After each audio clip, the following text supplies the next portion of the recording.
नमस्कार प्यारे बच्चों। आज मैं आप सबके सामने इंग्लिश लर्निंग के कुछ फैक्ट्स लेकर आई हूँ। इंग्लिश क्या है? यह एक फॉरेन लैंग्वेज है और साथ ही साथ यह एक इंटरनेशनल लैंग्वेज है। सो आजकल के समय में हम सभी को इसका ज्ञान होना, इसकी नॉलेज होना बहुत ज़्यादा ज़रूरी है। अब क्या होता है कि कुछ बच्चे ऐसे हैं जिनको यह लैंग्वेज ऐसी लगती है कि बहुत ही मुश्किल है, हरकुलियन टास्क है, we can not do this. उन्हें लगता है कि हम इसको नहीं कर सकते। उसके पीछे कुछ रीजंस हैं, उसके पीछे कुछ ऐसे कारण हैं जिनका हम एक्सप्लेन कर सकते हैं और उनको दूर करने की हम कुछ कोशिशें कर सकते हैं। अब होता क्या है, लैंग्वेज एक ऐसी चीज़ है जिसको हम कानों के द्वारा सुनते हैं तो बहुत अच्छा उसका हमें नॉलेज होता जाता है। जैसे हम कुछ भी चीज़ है, जितना हम सुनेंगे किसी भी लैंग्वेज को उतना हम बोलना शुरू कर देंगे। फॉर एग्जाम्पल, एक छोटा बच्चा किसी भी देश, किसी भी राज्य में जहाँ भी रहता है, उसके माता पिता जिस तरह की भाषा बोलते हैं वो बच्चा ऑटोमेटिकली खुद ही बोलना शुरू कर देता है, क्योंकि वह कानों के थ्रू सुनता है, इमिटेट करता है, उसे नकल करता है और उसको बोलता है और धीरे धीरे उसे पता चल जाता है कि इस चीज़ के लिए हमें यह बोलना है, इस चीज़ के लिए हमें यह बोलना है। जैसे कुछ बच्चे हैं पंजाबी बोलते हैं, कुछ हिंदी बोलते हैं, कुछ हमारे यहाँ पर डोगरी बोलते हैं, कुछ गोजरी बोलते हैं, कुछ उड़ीसा में उड़िया भाषा बोलते हैं। और हर एक जगह जहाँ जहाँ वह बच्चे जन्म लेते हैं वो वहाँ की अपनी जो लोकल लैंग्वेज है, जो उनकी वहाँ की जो स्थानीय भाषा है, उसको वह सीखना खुद ही शुरू कर देते हैं। इसी तरह से जो इंग्लिश स्पीकिंग कंट्रीज़ हैं वहाँ पर जो पेरेंट्स हैं वो इंग्लिश में बात करते हैं और बच्चा ऑटोमेटिकली इंग्लिश बोलना सीख जाता है। परंतु हमारे यहाँ ऐसा सिनेरियो नहीं है। बहुत सारे घरों में, क्या ज़्यादातर घरों में इंग्लिश बिना ऐसे नहीं बोली जाती जैसे कि हम लोग घर में हिंदी बोलते हैं, पंजाबी बोलते हैं, डोगरी बोलते हैं, गोजरी बोलते हैं।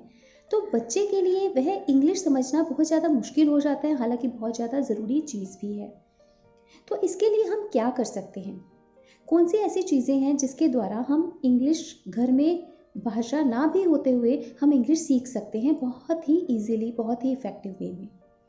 सबसे पहले तो हमें सभी बच्चों को, जो बच्चे हैं टीवी देखते हैं, सभी आप लोग टीवी देखते हैं, ज़रूर देखते हैं, ये तो बात है ही कि बच्चे सभी टीवी देखते हैं।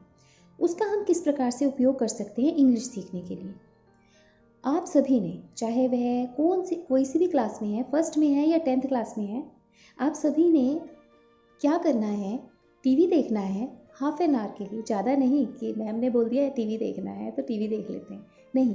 और उसमें आपने क्या देखना है, उसमें आपने कार्टून मूवीज़ देखनी है, वो भी इंग्लिश लैंग्वेज में। इससे क्या होगा, वो बहुत ही सिंपल लैंग्वेज में कार्टून मूवीज़ होंगी, बच्चों के लिए बनाई गई हैं, साथ साथ एक्शंस होंगे, साथ साथ वो बहुत सिंपल लैंग्वेज में जब इंग्लिश बोलेंगे तो आपको वो आपके कानों द्वारा जब आप सुनेंगे तो अपने आप ही धीरे धीरे धीरे धीरे वो आपके मुंह पर आनी शुरू हो जाएगी। फिर आपने क्या करना है, कुछ एक उसके ज़्यादा से ज़्यादा, कम से कम आप 2 सेंटेंस, ज़्यादा से ज़्यादा डेली के आपने 5 सेंटेंस लिखने हैं उस कार्टून मूवी से देखकर कि वो क्या कर रहा था, उस समय उसने क्या वर्ड्स बोले, क्या सेंटेंस बोला। ये डेली का आप लोगों ने करना है। उससे क्या होगा, चाहे घर में इंग्लिश बोली जाती हो या नहीं बोली जाती हो, आपके लिए वह कार्टून मूवीज़ बोलना शुरू कर देंगी और आपको वह धीरे धीरे इंग्लिश आपके लिए एक ईजी लैंग्वेज बननी शुरू हो जाएगी। दूसरा, आप क्या कर सकते हैं कि आप छोटी क्लासेस की, बड़े बच्चे हैं तो छोटी क्लासेस की जो बुक्स हैं, जो राइम्स बुक्स हैं या सिंपल जो स्टोरी बुक्स हैं, फर्स्ट क्लास की, सेकंड क्लास की, थर्ड क्लास की, आप वो इंग्लिश की बुक्स लेंगे। उसमें आप क्या करेंगे, डेली ही आप कुछ वर्ड्स लेंगे और वो वर्ड्स आप स्टोरी बुक्स पढ़ेंगे, बट नेचुरल है उसमें से कुछ आपको स्टोरी वर्ड्स समझ नहीं आएंगे, वो वर्ड्स आप नोट करेंगे, 5 या ज़्यादा से ज़्यादा 10 वर्ड्स डेली के आप एक कॉपी बनाएंगे और उसको आप क्या करेंगे, डिक्शनरी में से आप वो वर्ड्स विद प्रोनाउंसिएशन आप देखेंगे, कौन सा उसका एडजेक्टिव बनता है, नाउन बनता है, वर्ब बनता है, उसका क्या मीनिंग है और उसको किस किस तरह के सेंटेंसेस में हम यूज़ कर सकते हैं। ये आपको डेली के 5 वर्ड्स, 5 से स्टार्ट कीजिए और 10 पर आ जाइए और इस तरह से आप अपनी वोकैबुलरी को इम्प्रूव करना शुरू कर दीजिए। नंबर 1 हो गया कि आपने कार्टून मूवीज़ देखनी है फॉर हाफ एन आवर आपने स्टोरी बुक्स पढ़नी है पिछली। और आप क्या कर सकते हैं, धीरे धीरे आप न्यूज़पेपर पढ़ना शुरू कर दीजिए इंग्लिश का। उसमें से भी इसी तरह से 3-4 वर्ड्स 5 वर्ड्स आपने लेने हैं और उसका हर तरह से डिक्शनरी में से आपने देखना है नाउन उसका क्या बनता है, एडजेक्टिव क्या बनता है, उसका वर्ब क्या बनता है और वो किस तरह के सेंटेंस में यूज़ होता है। और सबसे ज़्यादा ज़रूरी है कि उसकी प्रोनाउंसिएशन क्या है। बहुत सारे वर्ड्स हम सीख जाते हैं पर उसकी प्रोनाउंसिएशन गलत करते हैं और उसकी वजह से भी हमारी जो लैंग्वेज है वो इतनी इफ़ेक्टिव नहीं हो पाती।